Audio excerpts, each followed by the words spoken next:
Assalamualaikum warahmatullahi wabarakatuh. Selamat pagi anak-anakku, santriwan santriwati SD Muhammadiyah Kumandran. Berjumpa lagi dengan Pak Guru di pembelajaran daring di hari yang kedua, hari Kamis. Di hari yang kedua ini Pak Guru akan melanjutkan tema 7, subtema 1, pembelajaran keempat, pembelajaran kelima, dan pembelajaran keenam. Nah, nanti anak-anak bisa simak video pembelajaran ini sampai selesai, biar nanti anak-anak dalam mengerjakan latihan soal di pulpena tidak mengalami kesulitan. Silakan sebelum dimulai nanti anak-anak bisa berdoa dulu. Tema 7, kebersamaan, subtema 1. Oke, sebelum kita melakukan pembelajaran daring, kita berdoa dulu. Berdoa mulai. A'udzu billahi minasy syaithanir rajim. Bismillahirrahmanirrahim. Alhamdulillahi rabbil alamin. Ar-Rahmanir-Rahim. Maliki yaumiddin. Iyyaka na'budu wa iyyaka nasta'in. Ihdinas siratal mustaqim. Siratal ladzina an'amta 'alaihim ghairil maghdubi 'alaihim waladdallin. Amin.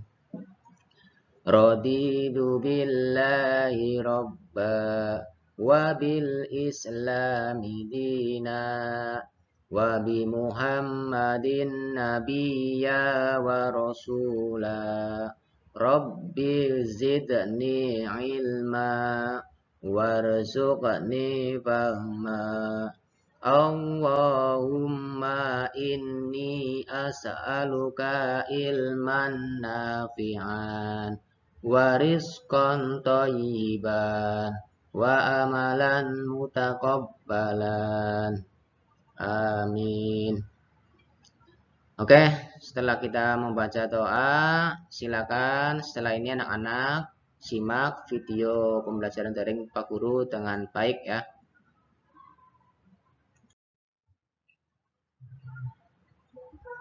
Tema 7, subtema 1, pembelajaran keempat, yaitu masuk ke muatan PPKN KD 3.3 dan 4.3, yaitu keberagaman agama di sekolah.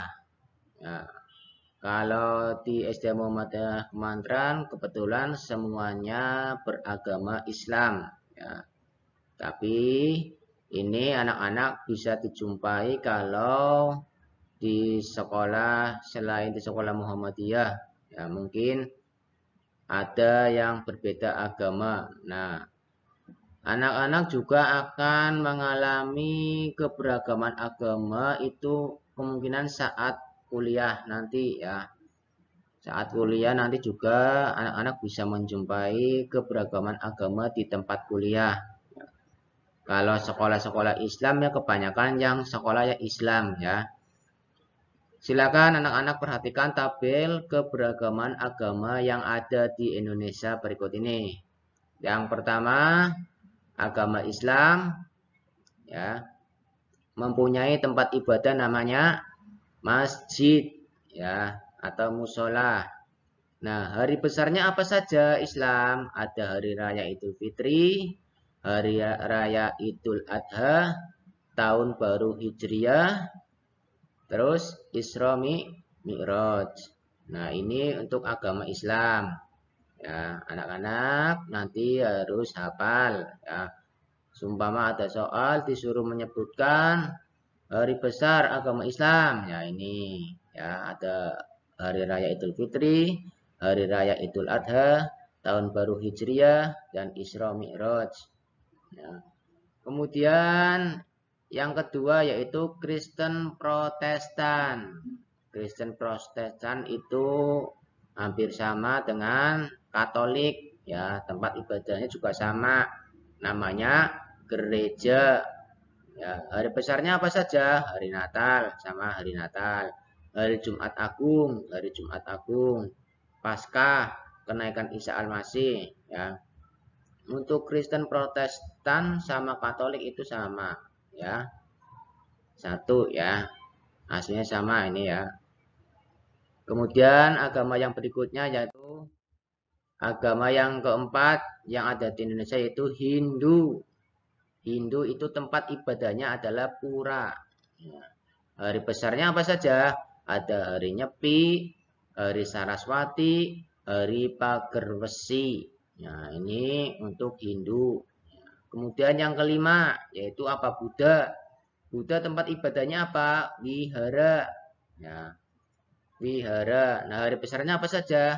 Hari Waisak, hari Asada, hari Katina. Nah, ini. Kemudian yang keenam yaitu Konghucu. Konghucu tempat ibadahnya apa namanya? Namanya Kelenteng. Ya, Kelenteng. Nah, hari besarnya apa saja? Tahun baru Imlek atau Cap Gomeh. Ya, ini untuk Konghucu. Ini 6 agama yang ada di Indonesia ya, beserta tempat ibadah dan hari besarnya. Ya, nanti anak-anak tinggal diingat-ingat saja.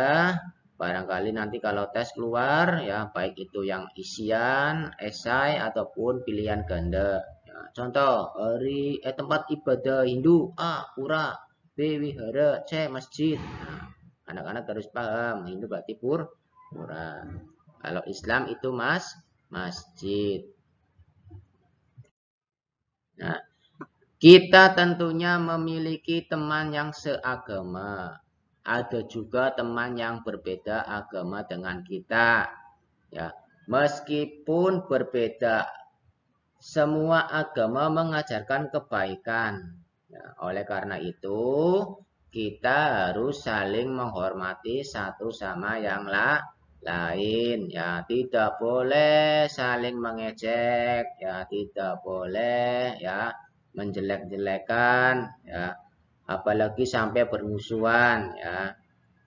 Negara kita Indonesia itu bisa merdeka karena dengan adanya persatuan antar umat beragama ya, Islam, Hindu, Buddha, itu Kristen bersatu ya melawan penjajah. Kalau tidak bersatu maka kita akan terpecah, akan mudah dijajah oleh bangsa lain. Nah, makanya kita di sini harus saling menghargai ya, saling menghormati ya.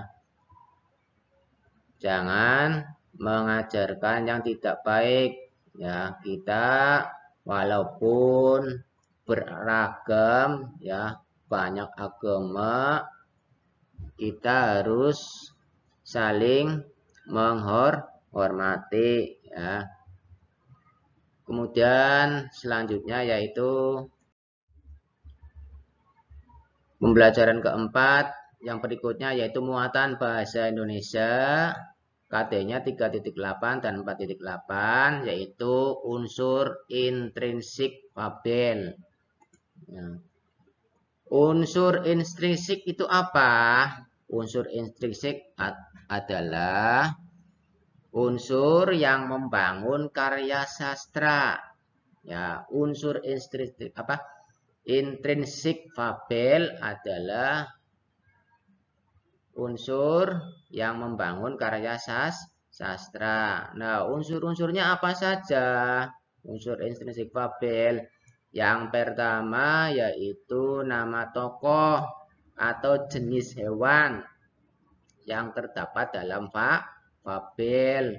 Ya, nama tokoh atau jenis hewan yang terdapat dalam fabel. Yang kedua, sifat setiap tokohnya. Ya, ada yang baik, ada yang jahat. Ya, sifatnya. Yang kedua. Yang ketiga yaitu peristiwa penting yang terjadi di dalam fabel. Setiap fabel atau cerita itu ada peristiwa pentingnya. Ya. Kemudian yang keempat, pesan atau nasihat yang ingin disampaikan oleh fabel kepada pembaca. Ya. Ini yang keempat yaitu ada pesan atau nasihat. Setiap fabel itu mempunyai pesan sendiri-sendiri atau nasihat sendiri-sendiri ya, yang akan disampaikan kepada pembaca cerita. Kemudian kita masuk ke muatan matematika KT 3.7 dan 4.7, yaitu mengenal pecahan 1/4 atau 1/4. Nah, sebuah kue dibagi menjadi 4 bagian sama besar. Setiap potong kue tersebut dapat dinyatakan dengan pecahan 1/4. Pecahan 1/4 dibaca 1/4 atau 1/4. Nah, di sini ada pizza. Ini kalau pizza masih utuh seperti ini, berarti pizzanya satu utuh ya, satu bundar. Nah, akan pecah atau menjadi pecahan jika sudah dipotong ya. Nah, kemudian dipotong menjadi 4 bagian yang sama. 1, 2. Nah, setiap potongan ini itu bernilai 1/4. 1/4, 1/4, 1/4. Kenapa 1/4? Karena satu utuh ini dibagi menjadi 4 bagian. 1, 2, 3, 4. Jadi dinamakan 1/4. 1/4, 1/4, 1/4, 1/4. Karena satu utuhan dibagi menjadi 4. Sampai sini untuk pecahan 1/4 jelas? Jelas ya. Kalau kemarin 1/2 berarti 1 dibagi menjadi 2. 1/3, 1 dibagi menjadi 3. Nah, ini sekarang 1/4. Berarti 1 dibagi menjadi 4 bagian yang sama banyak. Kemudian pembelajaran kelima masuk ke muatan bahasa Indonesia KT 3.8 dan 4.8, yaitu isi fabel. Nah, isi fabel. Fabel merupakan cerita fiksi atau khayal. Namun, fabel berbeda dengan cerita fiksi lainnya. Ya, tokoh dalam fabel adalah seekor hewan. Oleh karena itu, fabel disebut juga sebagai dongeng hewan. Ya, terus di dalamnya fabel itu terdapat sebuah informasi yang akan disampaikan. Ya, perbedaannya di situ. Kalau fabel sama-sama cerita fiksi atau khayal, tapi yang memerankan adalah seekor hewan. Dan pada fabel itu mempunyai pesan atau informasi yang akan disampaikan kepada pembaca.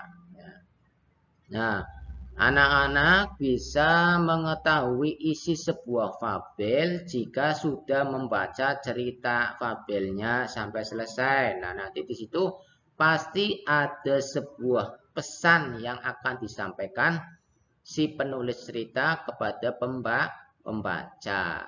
Ya, makanya kalau bacalah cerita fabel di bawah ini, maka dibaca dulu ya. Nah, dibaca, dipahami. Oh iya, isinya tentang ini. Ya. Seperti kemarin cerita si tupai dan kura-kura.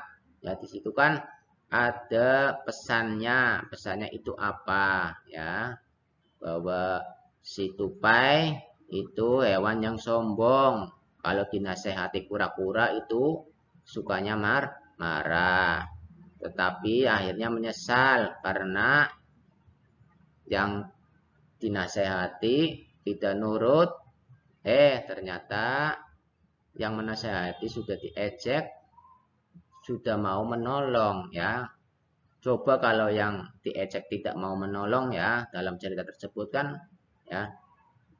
Makanya dalam sebuah fabel itu pasti ada sebuah pesan baik yang akan disampaikan penulis kepada pembaca. Kemudian pembelajaran kelima masih ke muatan PPKN KD 3.3 dan 4.3 yaitu keberagaman kegemaran teman di sekolah. Ya. Ada banyak kegemaran yang dapat dilakukan setiap orang. Ya. Kegemaran adalah kegiatan yang disukai. Ya. Kegemaran juga bisa disebut hobi, ya. Kegemaran yang ditekuni dengan sungguh-sungguh dapat memberikan manfaat bagi orang yang melakukannya. Ya, salah satu contoh, ya.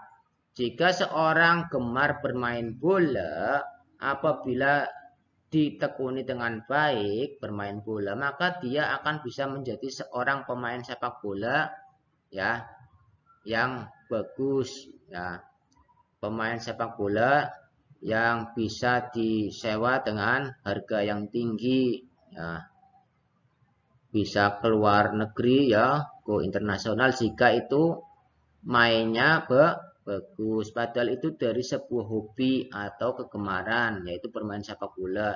Tapi jika ditekuni dengan sungguh-sungguh bisa memberikan manfaat bagi yang melakukannya. Ya.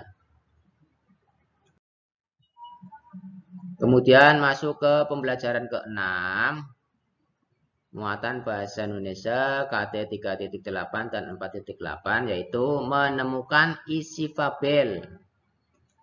Ya.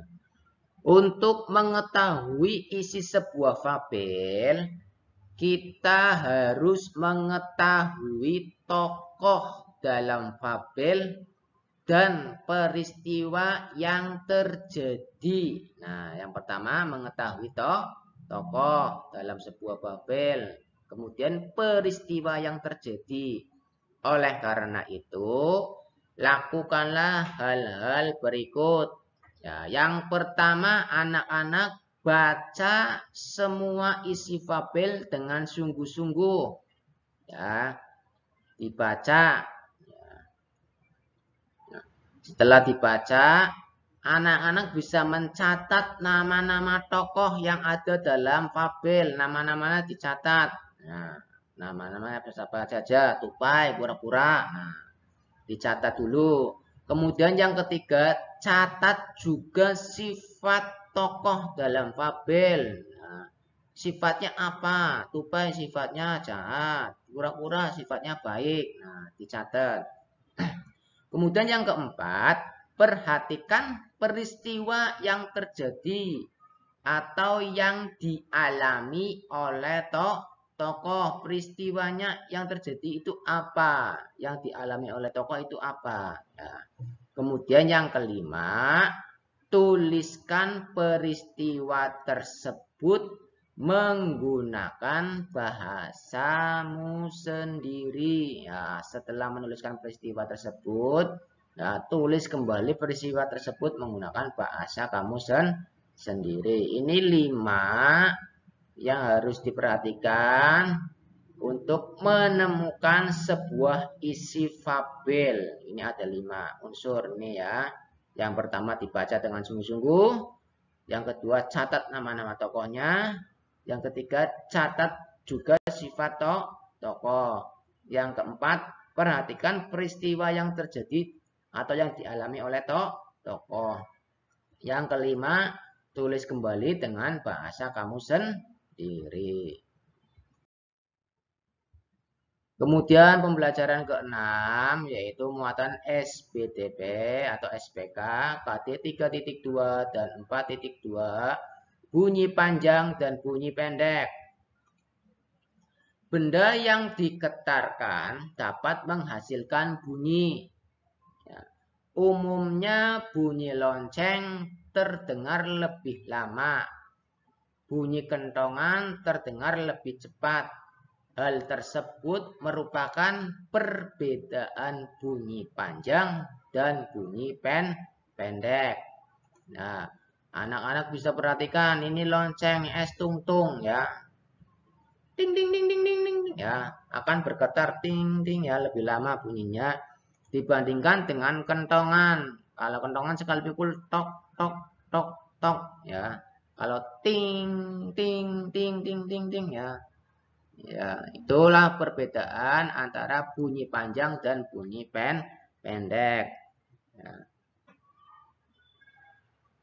Kalau ini lonceng biasanya lebih lama terdengarnya. Ting ting ya. Tapi kalau kentongan sekali pukul tok tok tok ya. Lebih cepat ya. Nah, berikut contoh satu birama dalam lagu. Ya, perhatikan. Kalau sebuah lagu ini kan ada batasnya. Ada 5, 1, 3. Nah, di sini antara 1 dan 3 itu nadanya satu ketukan, tetapi ada 2. Berarti nilainya setengah. Karena ini 1, tapi dalam satu garis, ini ada garisnya ini, itu berarti 1 dan 3 dinyanyikan setengah ketukan. Berarti bunyinya lebih pendek. Berbeda dengan 5. Kalau 5 ini sendirian, itu dinyanyikan satu ketukan. Bunyinya agak panjang. Berbeda dengan yang ini 1 dan 3. Ya, kalau 1 dan 3 itu lebih pendek karena cuma setengah ketukan. Ya. Itu contoh satu birama dalam lagu. Satu birama dalam lagu ini antara notasi angka yang dibatasi oleh garis ini. Ya. Kalau dalam satu ketukan terdapat 2 notasi, itu berarti notasinya nilainya setengah. Masuk ke pembelajaran ke-6, muatan matematika, masih 3.3.7 dan 4.7. Pecahan sebagai bagian dari keseluruhan. Nah, perhatikan contoh berikut. Ibu membeli 10 jeruk. Setengah bagian dari jeruk tersebut disajikan untuk tamu. Sisanya akan ditempatkan di piring. Berapa banyak jeruk yang akan disajikan untuk tamu? Nah, setengah, berarti separohnya. Setengahnya dari 10 itu berapa? 5 ya. 5. Coba perhatikan gambar berikutnya nih.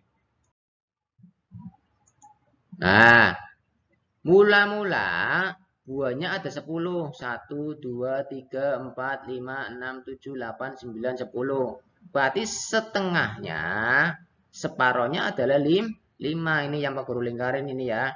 1, 2, 3, 4, 5. Ya. Nah, diambil setengah bagian dari 10 jeruk itu berarti 5. Ya, 1, 2, 3, 4, 5. Ini diambil 5 buat tamu. Yang 5 disimpan di dalam piring. Maksudnya seperti itu. Jika ya jeruknya 20, setengahnya berarti 10. Gampang ya, bisa. Setengah bagian dari 10 jeruk adalah 5 jeruk. Nah, setengah dari 10 jeruk itu adalah 5. Jadi banyaknya jeruk yang disajikan untuk tamu adalah 5 buah. Mudah ya.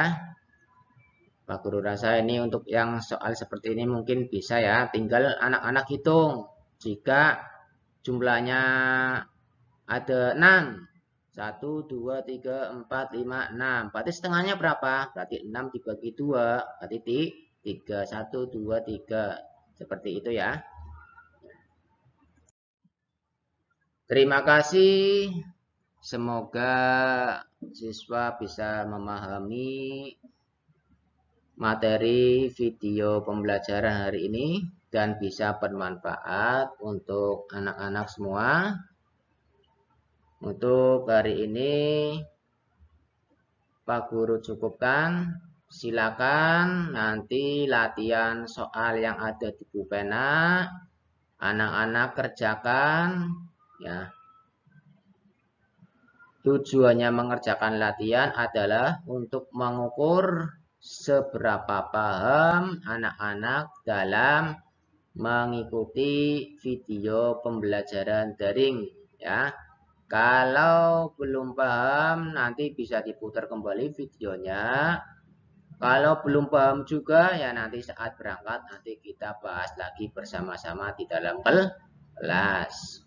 Oke, sebelum Pak Guru tutup video pada pagi hari ini, kita berdoa dulu. Kita membaca doa kafaratul majelis bersama-sama. Bismillahirrahmanirrahim. Subhanakallahumma wa bihamdika asyhadu an la ilaha illa anta astaghfiruka wa atubu ilaih. Semoga anak-anak yang ada di rumah dalam keadaan sehat ya, tetap jaga kesehatan, jaga protokol kesehatan biar nanti kalau jadwalnya berangkat ya bisa berangkat, bisa mengikuti pembelajaran tatap muka karena kemarin walaupun sudah dijadwalkan berangkat masih ada yang belum bisa mengikuti tatap muka ya, karena katanya masih sakit ya. Untuk kondisi pandemi seperti ini tetap jaga kesehatan ya, jangan lupa minum air putih yang banyak ya, biar kondisi tubuhnya ya, imun tubuhnya baik, tidak kekurangan cairan. Untuk hari ini Pak Guru akhiri. Nasru minallah wa fatun qarib. Wassalamualaikum warahmatullahi wabarakatuh.